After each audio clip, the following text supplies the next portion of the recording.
to start putting some things together again here. Got the silent chain shaft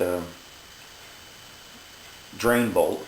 Make certain that the washer is back in. And like I've said before, tighten these things in. Get them in finger tight first. All the way in. Don't just start them a few threads and then go in with a power wrench. And we got the torque wrench set up at 20 Newton meters.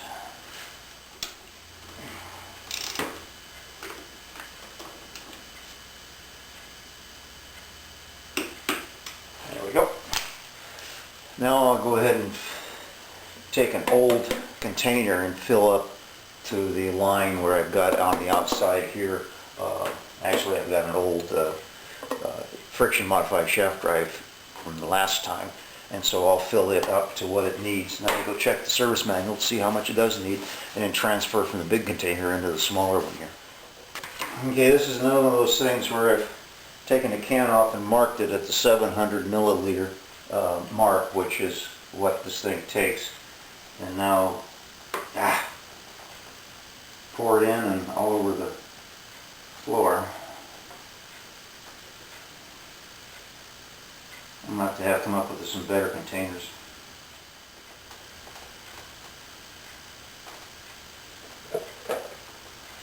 I'll let that drain off and let's see if we got enough. This is one, like I said before, it's on the center stand. You pull this out and just put it back in. You don't screw it in, you just set it in place.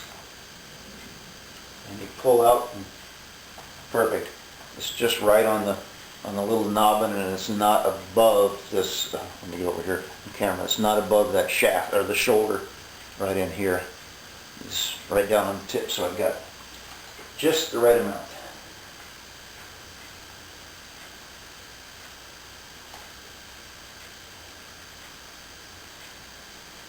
Finger tight. And you may have noticed these little, this is a breather tube. The oil level we know is down here somewhere, but you have these breather tubes. When I work mechanics or maintenance stuff on industrial gearboxes, you need to have a vent to the outside, otherwise they'll build up pressures inside as they warm up, and then you blow out your seals. And so that's what that is. There must be a little ball valve or something in it, because I have experienced, let's say, rolling to the left, but I've never noticed any oil coming out of it, so there must be some sort of check valve in there to keep it from coming out. So give everything a nice clean until 4,000 miles later. I was also noticing too, I'm going to be having to get back on and put some tires on here pretty soon. I've noticed that in the service manual, this nut down here is in red letters now, so there has been a factory update of this nut. I don't know why, whether or not they've been coming loose or not, so I'll have to talk to our European friends on that.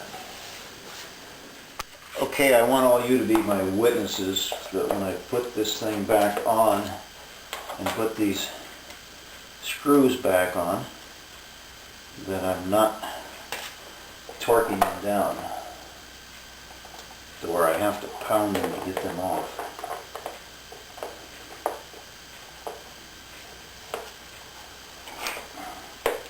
Again, remember, these are Phillips number 3.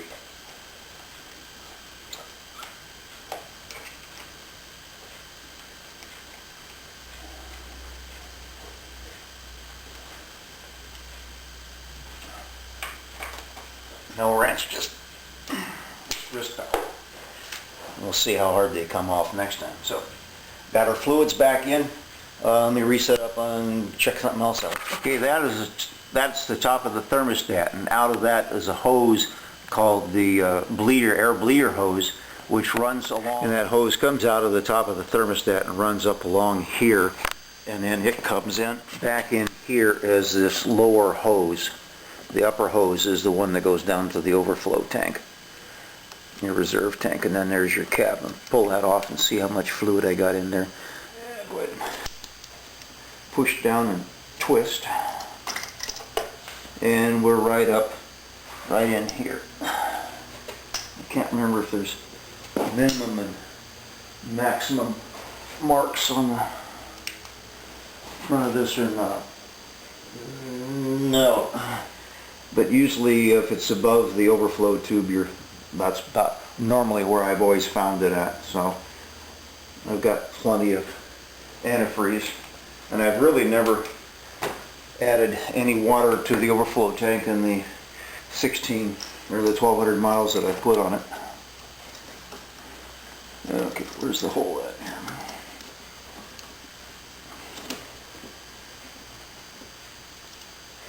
Okay, back on again.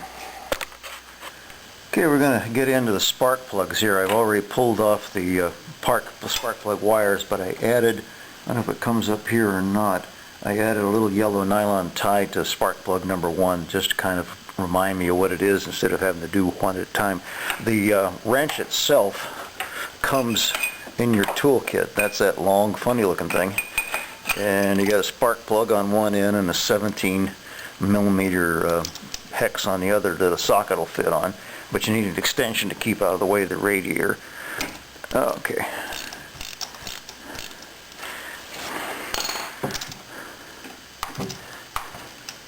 And that tube right there is the crankcase breather that goes back up into the air filter. That was the part that I was telling you that gets oil on the air filter.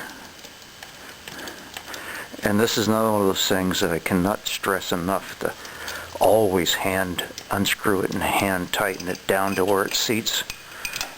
You don't want to screw it up. Okay.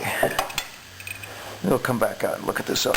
And for those curious about the balancing, this is the screw for number 1 cylinder and this is the screw for number 2 cylinder if you ever have to balance them, and that's where you need the 90-degree screwdriver, or at least one with an angle on it. I like the one that Morgan Carb Tune makes the best, so that's where you adjust those guys at. I did. My number 2 plug came out a little more resistant. I did put anti-seize on them when I put them in the last time, but it took a while coming out. I don't know how clear these are coming through. They say to replace them every 12,000 miles. I was going to kibosh that, but then I put some blue tape around number 1. Let me switch this around here.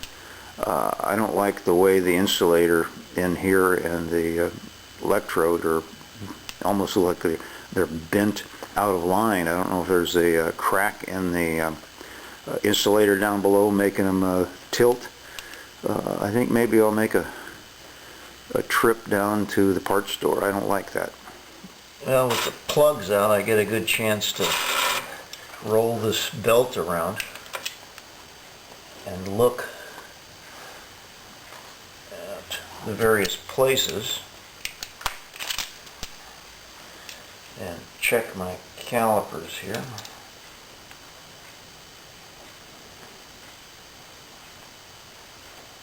.32. Yep.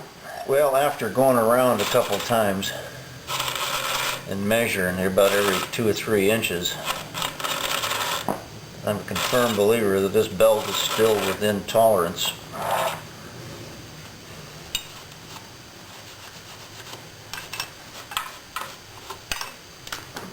Scrape some of the dust off so I can see better. No. I'm happy. We'll let this thing go till 16 and do it again.